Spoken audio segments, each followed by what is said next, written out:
Are we on? Can you hear me, Mother?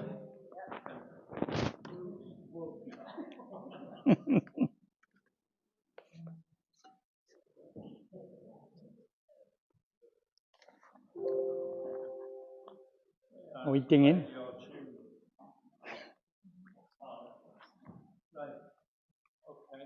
You pass it to Martha because I've only got two hands. Yeah, that's good. Yeah. Do you want to see this?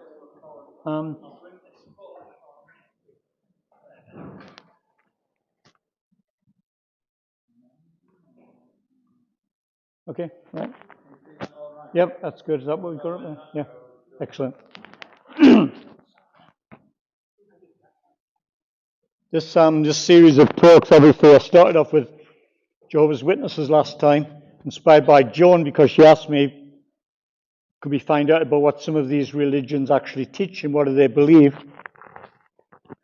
And we may think, why is it that we need to know? Well, sometimes it's to be forearmed, but sometimes it can also be fertile ground to actually preach the good news to them. In our area, we have lots and lots of takeaway restaurants that have lots and lots of Muslims working in them. So I thought today we'd talk about Islam and the Islamic faith and what they actually believe, and if we've got any common ground. Can you remember when the Apostle Paul was going into Rome and he saw all these little shrines to different gods, and he passed one that said, to the unknown God. And he said to people, you know that shrine that you've got to the unknown God? Well, I want to teach you about him. So sometimes it's just finding something that we've got in common with these people so we can actually talk about their faith and how really, following Jesus is the way. I hesitated over the word Christianity because sometimes even that in itself is shrouded in a lot of mystery and doubt, and sometimes I think a lot of the religious sects that we've got today leave a lot to answer for. But here in this church, it's really good that we worship Jesus. Jesus is our Saviour, and He's our ransom and the way to God. So let's have a look at this and see if we can find out the similarities that we can maybe attack. And some of you may go to takeaways. I've had more takeaways now in the last year, I think, than I've ever had. I don't get into these places as much now, but usually deliver to the door, which is great. Fantastic. But it's usually lads who are Muslims that do it. So the dictionary meaning is a Abrahamic menace religion centered on the Quran, based on the teachings of Muhammad, and the adherents of Islam are called Muslims. And that doesn't really do it justice, does it? So let's have a look at what it actually really means. So Islam, Muslims are the second largest denomination in the world. There are over 2 billion Muslims in the world compared to 2.5 million Christians. So there's not a great lot of difference, just a 500 million. What's up between friends? Between the two of us. Like Christians, lots of groups or subgroups have appeared. And if you see on the back there, we think we've got it bad in Christianity for the number of groups that we've graduated from there. And if you look at that, you may see one or two that you actually recognize. The basic teachings of Abraham, Adam, Moses, and Jesus, and some of the prophets are part of the teachings of Islam. But the main one, of course, for them are the teachings of Muhammad. Our Old Testament, especially the first 5 books, the Pentateuch, are held very, very sacred by Muslims. Isn't that interesting that we start off at the same basis? But how different things have become. Same God, only they call God Allah. We call God a variety of names, and maybe the most commonly used name that we use for God is Yahweh or Jehovah, and it depends on how it's translated from the various scripts.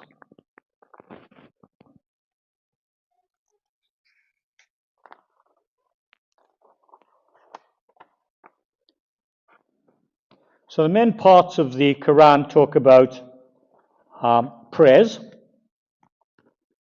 moral guidance, the historical narrative, and promises of paradise.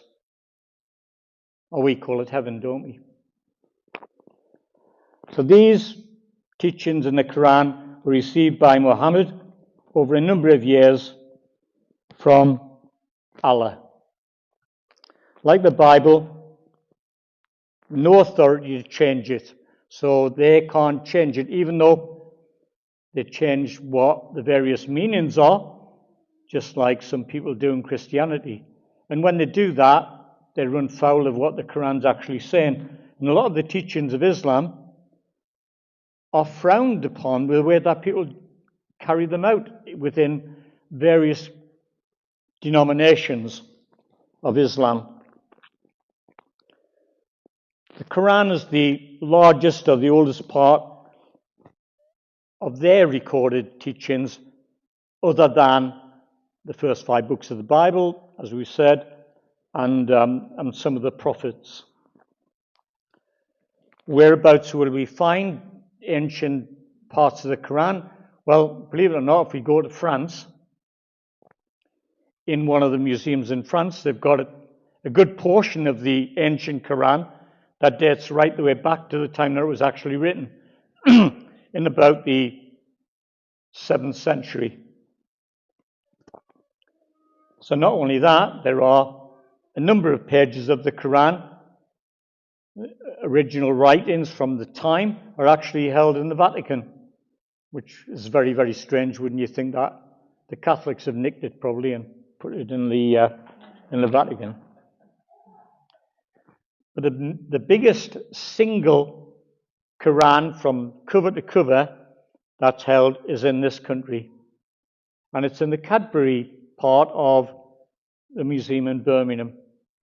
Cadbury, of course, was a great philanthropist who, as well as, does anybody like chocolate? Cadbury's chocolate? Well, he started off the chocolate factory and he built houses for his workers, but he also collected a number of ancient writings, and he collected this ancient Quran, and that's where it is. And sometimes it's put on display in various museums throughout Britain. So we can actually see what the Quran does say. Sometimes it's easy to say, oh, well, it didn't really mean that. But with the Quran, we know what it actually meant. We can see what it says, because we can translate it from the actual words that were written. So as well as the oldest parts of the Quran being in various parts of the world, we do have an entire Quran in England. The thing is that when you read it, has anyone read the Quran? Yeah? Has anyone read the Bible?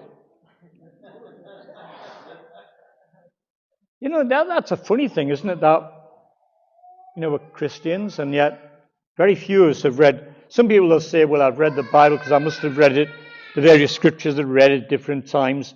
I've probably read the Bible from cover to cover, but in little bits.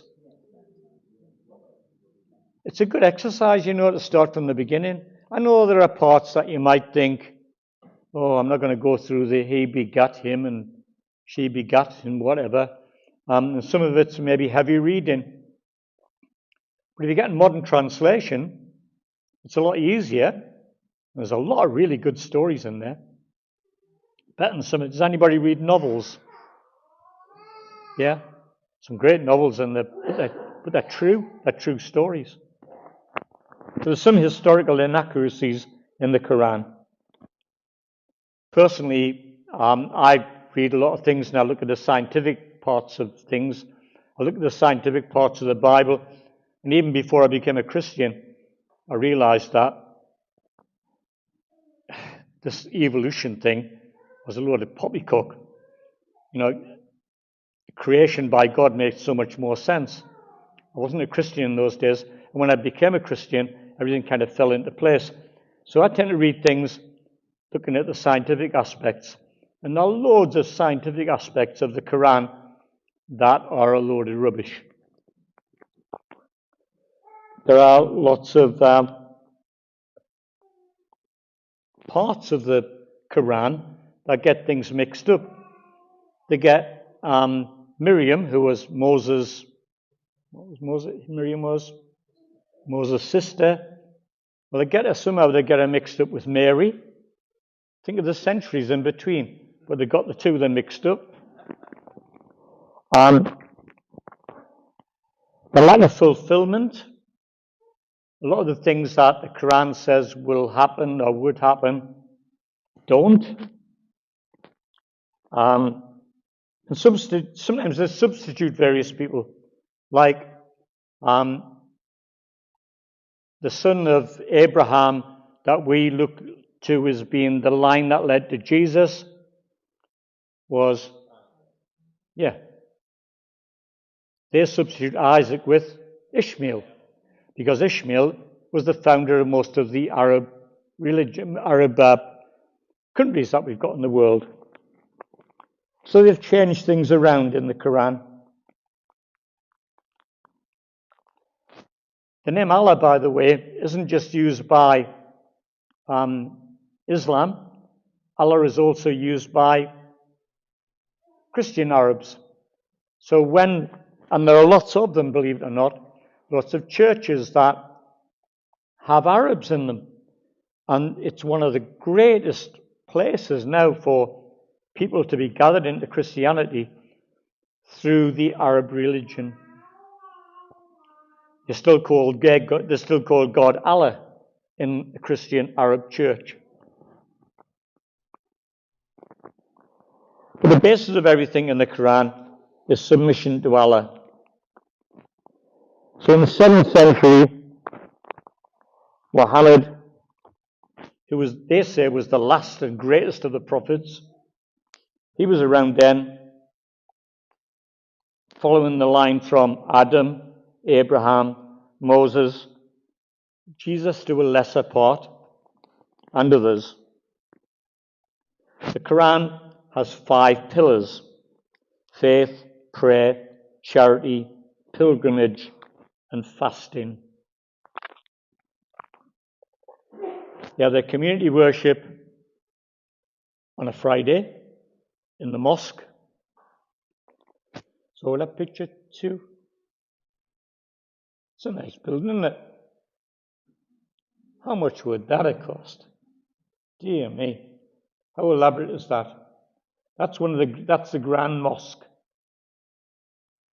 All of these various mosques are autonomous. They look after their own finances, but they put part of their collections into the greater mosques.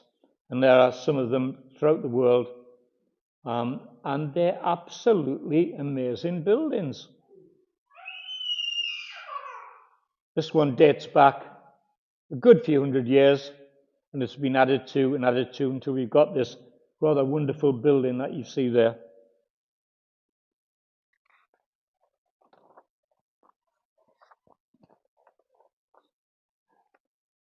Picture 3. That's the mosque in Manchester.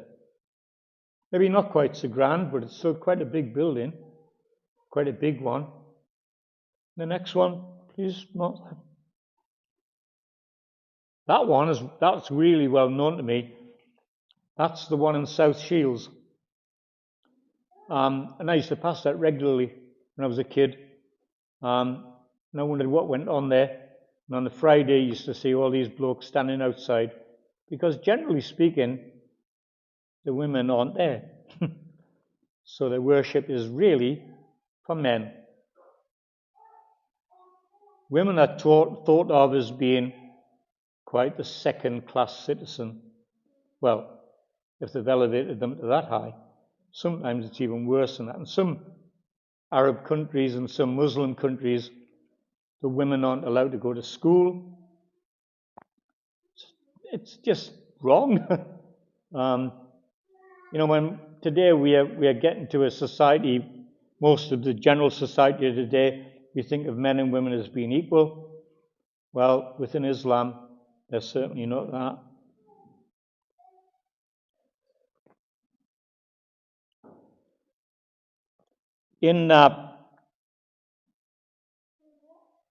In Arabic, it's called the masjid, which just means the place of worship, and we call them mosques.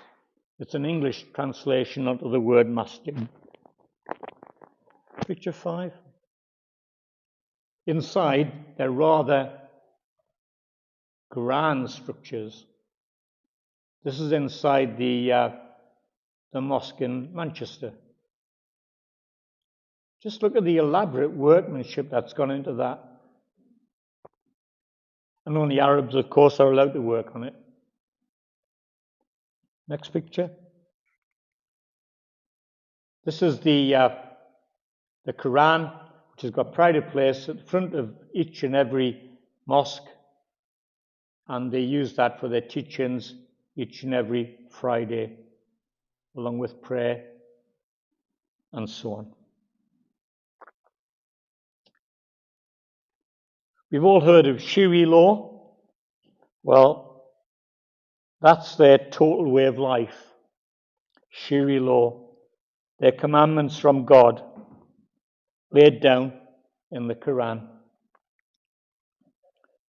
They fast during the whole month of Ramadan, which is about 29-30 days long, and they fast from when the sun comes up in the morning to when the sun comes down at night, and for the whole month. Except if you can't do it, then you can put a bit of money in the pot, and that's forgiven. Or good works. So, if you look at the whole of the setting, it's all geared towards the man being at the front of everything and the woman being relegated to nothing. Alcohol and unclean meats, such as pork, are forbidden all of the time. And for instance, another thing, if I was to draw a picture on there of Allah and Muhammad, that would be wrong. And if you remember, Salman Rushdie, he had a fatwa that was made against him because he had done that in a particular book. And that fatwa is still going. The fatwa just means, that's interesting now, isn't it? It just means doing my best to carry it out. So one of the top men would say there's a fatwa to do that. And it might be, right, the fatwa this week is to paint that door, just to do your best in it. So when someone says it's a fatwa to kill him, then it means that's you do your best to kill him. Seems rather strange, doesn't it, that these sort of things get confused, completely confused. Their holiest city is Mecca.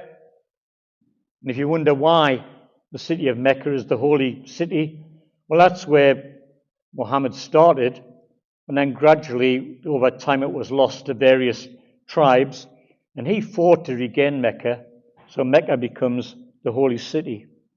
The second most holy city is Medina, for the very reason because Muhammad grew up and he had give plans to his army to invade Mecca from Medina. The festivals, the biggest festivals, are the breaking of Ramadan. So at the end of the month of Ramadan, they then have a big feast to celebrate the end of Ramadan. Muhammad's birthday, Muhammad's ascension into heaven. You notice the copycat here. Lots of copycats. The early divisions that we talked about at the very, very beginning. If you go back to that first one, Martha, if we can.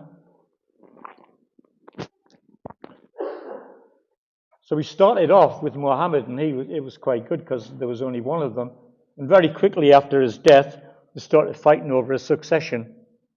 So that started immediately after he died and gradually split in all those different splinter groups. That's not all. There are, for every one of those, that's the main splinter group. There are probably 10 or 20 from some of those in different ways. So the early division started from when Muhammad died. And you might say, oh, well, so were they a nice kind of friendly lot before that, and they didn't do any fighting, they didn't have any jihads. No, Muhammad was a man of war. He was a military leader. Can we go to picture 8? Oh. There we go. So, picture 8 is that's the Islam Parliament, if you like, in Jeddah. So when they've got a disagreement, because they had all these various factions, they decided to have their own parliament, if you like, their own building where anyone that's got a disagreement, and this thing has got, these days, a list to come before them as long as your arm of things that people disagree with, they have disagreements with, and they hear them all in the place like that.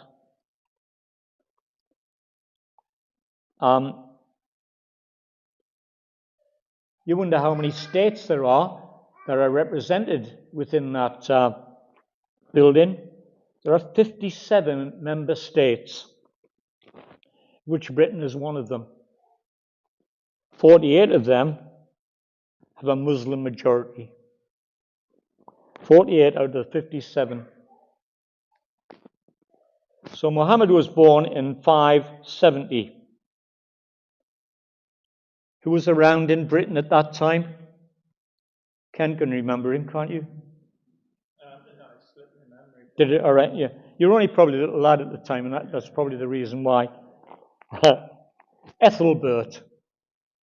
Oh, yeah. Yeah, Ethelbert was the first Christian king in England.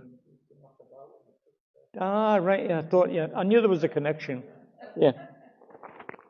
So Ethelbert was around at the time that Muhammad started his life. His mother died when he was 6, following on from his dad, who had died around about the time of his birth.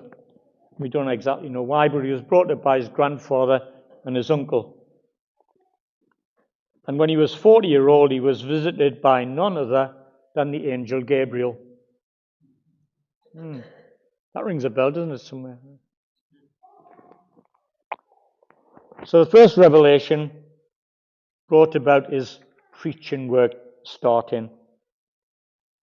And then from there, he decided, but they'd been thrown out of Mecca, and he decided from Medina that he wanted to have Mecca back. And of course, he set about a military movement to capture Mecca, and that was the first pilgrimage. So every year, they have a pilgrimage to Mecca, various times in the year, but every Muslim is expected to do the pilgrimage to Mecca at least once in their lifetime.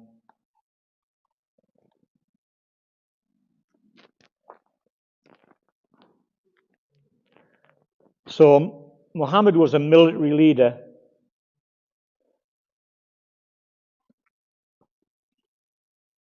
He had wars against the Meccans, overthrew the Meccans and took over Mecca. No, not the Meccans. They wouldn't have won. No. They are in a much lower division.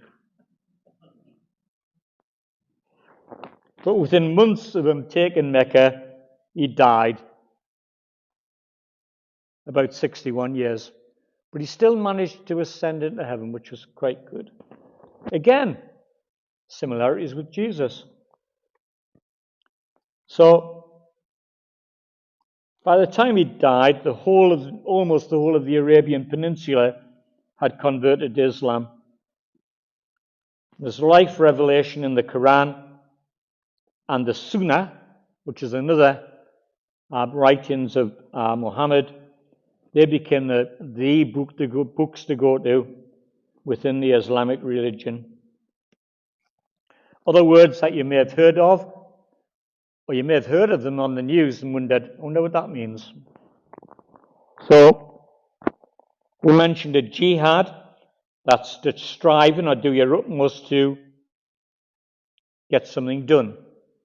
So the jihad can be anything. It can be a jihad to kill somebody, it can be a jihad to take over a city, it can be a jihad to bomb New York or anywhere. The greater jihad, that's just the struggle against your lower self. So all the time, your greater jihad is an internal thing with yourself.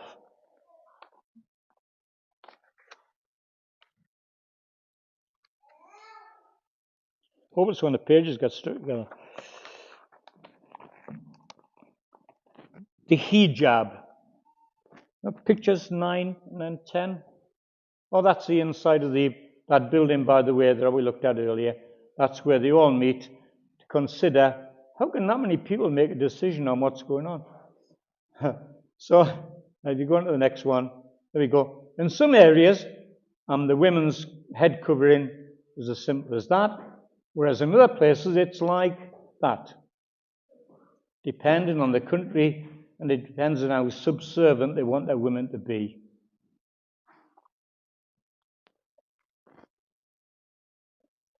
The adab, that just means good manners or etiquette. So the children are taught good manners from when they're small, sitting at the table, but the little girls aren't taught good manners. It's only the little boys. The Hiraya is life of the hereafter, often translated as life in paradise. And the Bakaka is a blessing. The Dunya is this life. Halal. You've seen the wagons going past, haven't you, with halal meat. So halal means permitted in Islam. So when they kill an animal to be ate, it must be bled, much the same as in this country because it's hygienic. But as they're killing the animal, usually by slitting its throat, they say a prayer over it. That makes it okay. It's bled, but it's been prayed over as it dies. In some of the halal abattoirs, to make it easier, they've just got a prayer written over the doorpost or the plinth over the door. As the animal passes through, as it has a slit cut, it's got the words over the top of it, so the prayer's being said. It's quicker that way. Iman is the leader of a Muslim community. And Isa. Does anyone know Isa? Isa's Jesus. Isa's Jesus. Islam is, well, from the Arab root words meaning slim and salam, peace, salutation, obedience, and loyalty. Mohammedanism is really bad when you say to them, well, you're very Muhammad-like, you're a Mohammedan. That's an insult to people in Islam. Don't know why, but that's held in really bad feel. A Jannah is heaven, and Malak, and we find lots of these names are given to people as well, don't you? So Malak, we often, a lot of people who are Muslims will be called Malak, and Malak just means angel. Qadar means God's plan. Rahman means peaceful. Salah, well-known footballer. Mo Salah, that means spiritual relationship. Sworn is fasting. The Torah is a revelation given to Moses. And Musa is Moses himself. So many things in Islam, in their tradition, seem to mirror that of Christianity. We looked at the similarities before, and now you're just beginning to see that there's a lot of not just similarities, it's copycat. So when Muhammad was young, this is a great copycat because what did that king that we had that drew that sword out of the stone? That's him, yeah. And he had Merlin, didn't he, and things like that. Well, when Muhammad was young, supposedly, there's this building which is in Mecca, which is still there, and they didn't know where to put this particular stone. They had taken it apart. It was taking them years and years to rebuild it. This black stone, they didn't know. They'd forgot where it went. So a young Muhammad was traditionally supposed to have gone along and said, the stone goes there, and he showed them where the stone went. Just very similar to the Arthurian legend.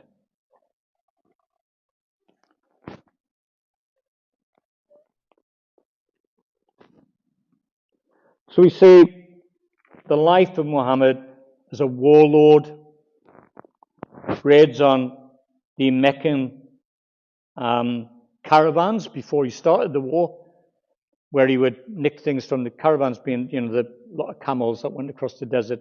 So he started off to gain a bit of wealth to put his army together. He would raid on the Meccan caravans before his war started, and before he started the march on Mecca.